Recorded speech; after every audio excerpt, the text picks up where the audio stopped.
வணக்கம் நண்பர்களே. இன்னைக்கு நம்ம பார்க்க போற டாபிக் என்னன்னு பாத்தீங்கன்னா தும்மல். என்ன தும்மலா, இதெல்லாம் ஒரு தலைப்பா அப்படின்னு யோசிக்கிறீங்களா? வாங்க, இந்த தும்மலை பத்த நம்பிக்கைகளையும் நிறைய இன்ட்ரெஸ்டிங்கான விஷயங்களையும் நான் உங்களுக்கு இன்னைக்கு சொல்ல போறேன். நம்ம கிட்ட நிறைய நம்பிக்கைகள் அப்படிங்கிறது இருக்கு இல்லையா? அது மதம் சார்ந்து இருக்கலாம், மனம் சார்ந்து இருக்கலாம், மரபு சார்ந்து கூட இருந்திருக்கலாம் இல்லைங்களா? அந்த மாதிரியான நம்பிக்கைகள் அப்படிங்கிறது உளவியல் ரீதியா பாத்தீங்க அப்படின்னு சொன்னா நம்முடைய மனசுல ஒரு சுறுசுறுப்பையும் நம்பிக்கையும் கொடுக்கக்கூடியதான் இருக்கும் இல்லையா? அந்த மாதிரியான நம்பிக்கைகள்ல ஒண்ணுதாங்க இந்த தும்மல் அப்படின்னு சொல்லியிருக்காங்க. இந்த தும்மலை நீங்க எடுத்துக்கிட்டீங்க அப்படின்னு சொன்னா இந்த தும்மலை 2 வகையா பிரிச்சிருக்காங்க. ஒன்னு ஒற்றை தும்மல், இன்னொன்னு இரட்டை தும்மல் அப்படின்னு சொல்லி 2ஆ பிரிச்சிருக்காங்க. நம்முடைய முன்னோர்கள் சொல்லக்கூடிய விளக்கம் அப்படிங்கிறது ஒண்ணு நமக்கு பிடிச்ச மாதிரி இருக்கு, இன்னொன்னு பிடிக்காத மாதிரி இருக்குங்க. என்னன்னு பாத்தீங்கன்னா, ஒண்ணு இந்த தும்மல் அப்படிங்கிறது நம்ம யாராவது ஒருத்தங்க நம்ம பக்கத்துல இருக்கும்போது தும்முனாங்க அப்படின்னு சொன்னா அடுத்த நிமிஷமே நம்முடைய வீட்டுல இருக்கக்கூடிய யாராவது ஒரு பெரியவங்க சொல்லுவாங்க, யாரோ உன்னை நினைச்சிட்டு இருக்காங்கன்னு நினைக்கிறேன் அப்படின்னு சொல்லுவாங்க. இதை கேள்விப்பட்டிருப்பீங்க, நீங்களும் அனுபவப்பட்டிருப்பீங்கன்னு நம்புறேன். ஆமாங்க, இது கண்டிப்பா யாரோ ஒருத்தங்க நம்மள நினைச்சிட்டு இருக்காங்க அப்படின்னு தாங்க அர்த்தம். சோ இனிமேல் நீங்க தும்முனீங்க அப்படின்னு சொன்னா கண்டிப்பா உங்களை யாரோ ஒருத்தங்க நினைச்சிட்டு இருக்காங்க அப்படின்னு சொல்லி நீங்களும் நம்புங்க. அதே மாதிரி இந்த தும்மலை இன்னொரு விதமாவும் சொல்றாங்க. என்ன அப்படின்னு பாத்தீங்கன்னா அபசகுன தும்மல் அப்படின்னு சொல்லியிருக்காங்க. என்ன நேர் எதிரா இருக்கு அப்படின்னு யோசிக்கிறீங்களா? இந்த தும்மல் அப்படிங்கிறது ஏதாவது ஒரு காரியத்துக்காக, ஏதாவது ஒரு விஷயத்துக்காக வீட்டை விட்டு நம்ம கிளம்பி வெளியே போறோம் அப்படின்னு சொல்லும்போது யாராவது ஒருத்தங்க ஒரு தடவை தும்மிட்டாங்க அப்படின்னு சொன்னா அதை ஒரு பெரிய தடை அப்படின்னு நினைக்கிறாங்க. சோ அதனால அவங்க என்ன பண்ணுவாங்க அப்படின்னு சொல்லி பாத்தீங்கன்னா அவங்களுக்கு ஒரு நிமிஷம் வீட்டுக்குள்ள வந்து உட்கார்ந்து தண்ணி குடிச்சிட்டு போங்க அப்படின்னு சொல்லுவாங்க. இது எந்த அளவுக்கு உண்மை அப்படின்னு சொல்லி பாத்தீங்க அப்படின்னு சொன்னா அது நம்முடைய முன்னோர்கள் சொல்லியிருக்காங்க அப்படின்னு சொன்னா கண்டிப்பா அது என்ன சொல்றது, முட்டாள்தனமா இருக்கிறதுக்கு வாய்ப்பு இல்லவே இல்லைங்க. கண்டிப்பா அவங்க உண்மையதான் சொல்லியிருப்பாங்க. அதான் நம்பிக்கை அப்படிங்கிற ஒரு வடிவத்தில் நமக்கு கொடுத்திருக்காங்க அப்படின்னு சொல்லி கூட சொல்லலாம். இது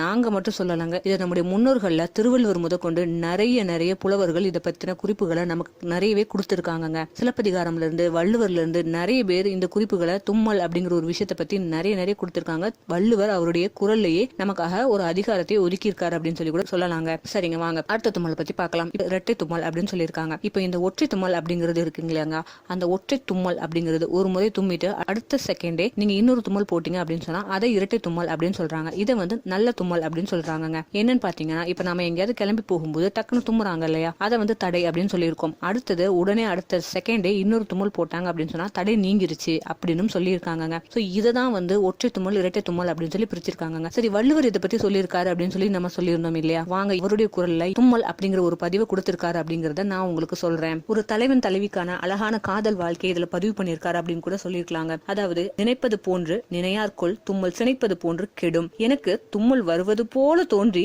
ஆனால் வராமல் அடங்கி விடுகிறது. அதனால் என் காதலர் என்னை நினைப்பது போல் இருந்து பின் நினையாமல் விட்டு விடுகிறாரோ அப்படின்னு கேட்டிருக்காருங்க. இந்த திருக்குறள் அப்படிங்கிறது கிட்டத்தட்ட 1.25 அடிதான் இல்லைங்களா? ஆனா கூட இதை எவ்வளவு ஒரு அழகா பதிவு பண்ணிருக்காரு அப்படின்னு சொல்லி பாருங்க. ஒரு தலைவி யோசிக்கிறா, தலைவன் தன்னை நினைக்கிற மாதிரி வந்துட்டு கடைசியில் நினைக்காம போயிட்டாரோ அப்படின்னு சொல்லி யோசிக்கக்கூடிய ஒரு அழகான பதிவை இங்க அவர் பதிவிட்டு இருக்காரு அப்படிங்கிறது ரொம்ப ஆச்சரியமான ஒரு விஷயம் தாங்க. அதே மாதிரி இன்னொன்னு கொடுத்திருக்காரு பாருங்க. மறைப்பேன் மண் காமத்தை யானோ குறிப்பின்றி தும்மல் போல் தோன்றிவிடும். அதாவது, நான் என்னுடைய ஆசை, அதாவது உன் மேல இருக்கக்கூடிய பாசத்தை நான் மறைச்சு வைக்கணும், உனக்கு தெரியாம அதை நான் மறைச்சு வச்சுக்கணும் அப்படின்னு நான் நினைக்கிறேன். ஆனா உன்னை பார்த்த அடுத்த செகண்டே என்னுடைய பாசம் அப்படிங்கிறது தும்மல் மாதிரி டக்குன்னு என்னையும் அறியாம உடனே நின்றுது அப்படின்னு சொல்லியிருக்காருங்க. இது எவ்வளவு ஒரு அழகான வார்த்தைகள் இல்லையா? அதை ஒரு தும்மலை ஒருத்தங்களுடைய பாசத்தின் மேல ஒப்பிட்டு பேசுறது அப்படிங்கிறது வள்ளுவரால மட்டும் தாங்க முடியும். சரிங்க, இப்போ உங்களுக்கு புரிஞ்சிருக்கும்னு நினைக்கிறேன். தும்மல்ங்கிறது ரொம்ப சாதாரண விஷயம் கிடையாது. அது நம்முடைய நம்பிக்கையோட பிணைஞ்சு இருக்குது அப்படிங்கிறது இப்போ உங்களுக்கு புரிஞ்சிருக்கும்னு நினைக்கிறேன். அது மட்டும் இல்லங்க, மதம் சார்ந்த நம்பிக்கைகள் அப்படின்னு சொன்னோம் இல்லைங்களா? அந்த மதம் சார்ந்த நம்பிக்கைகள் அப்படின்னு சொல்லி பாத்தீங்க அப்படின்னு சொன்னா சகுனம் பார்க்கக்கூடிய பழக்கம் அப்படிங்கிறது நம்ம கிட்ட நிறைய இருக்குது அப்படின்னு கூட சொல்லலாம் இல்லையா? அது நல்ல சகுனமாவும் இருக்கலாம், கெட்ட சகுனம் அப்படிங்கிறது வாழ்க்கையில யாருக்கு எப்ப என்ன நடக்கும் அப்படிங்கிறது நமக்கு தெரியவே தெரியாது இல்லையா? அதுல ஒரு சில விஷயங்கள் நமக்கு நம்பிக்கை தரக்கூடியதாங்க இந்த சகுனங்களா அமைஞ்சிருக்கு அப்படின்னு சொல்லியிருக்காங்க. அதுல ஒரு சிலர் மட்டும் நான் உங்களுக்கு சொல்றேன் கேளுங்க. பால் குடம் எதுல அது நல்லது அப்படின்னு சொல்லியிருக்காங்க. எண்ணெய் குடம் எதிர்த்தாப்புல வந்தா அது அமங்கலம் அப்படின்னு சொல்லியிருக்காங்க. கருவுற்று இருக்கக்கூடிய பெண்கள் எதிரே வந்தா அது ரொம்ப நல்லது அப்படின்னு சொல்றாங்க. அதே நேரத்துல எங்கேயாவது கிளம்பும் போது எதிர்த்தாப்புல பிணம் வந்தது அப்படின்னு சொன்னா அது ரொம்ப நல்ல சகுனம். விறக தூக்கிக்கிட்டு யாராவது எதிர்த்தாப்புல வந்தாங்கன்னா அது